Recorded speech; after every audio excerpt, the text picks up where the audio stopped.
W.F. Howes presents an unabridged recording of The Savage Isle by Michael Arnold, narrated by Jonathan Booth.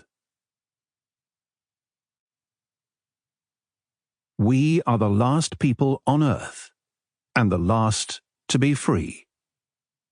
Tacitus, Agricola 30, translated by H. Mattingly. Chapter 1. Britannia, A.D. 42.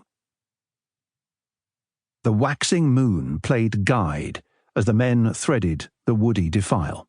Stooping trees, a gauntlet of jagged, moss-clad rocks, the clawing grasp of shadow-cloaked briars.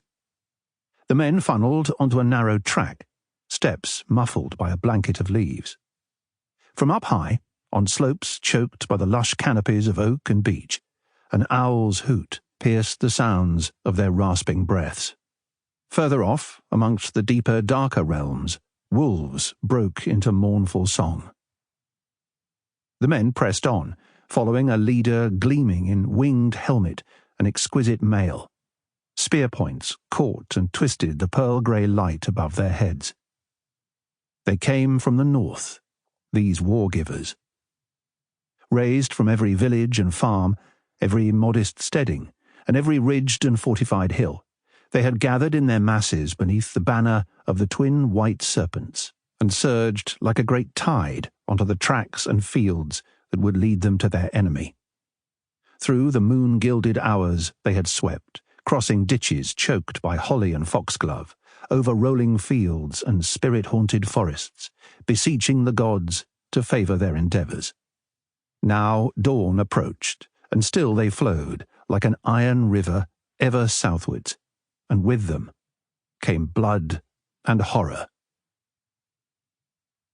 Cullen moved in a half-crouch, slowly, with great care, one shadow amongst so many beneath the whispering boughs. Above him, the canopy was thick enough to blot out a sun that dazzled the flower-dotted meadows beyond. Within this forest world, only a dim, greenish twilight illuminated the track of gnarled roots and tangled underbrush.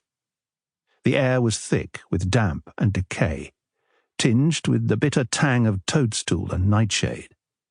But underneath it all, he caught the scent, acrid, pungent, unmistakable. He halted, braced on the balls of his feet, heart quickening, his knuckles bone-white where they clasped his spear. The wolf was close.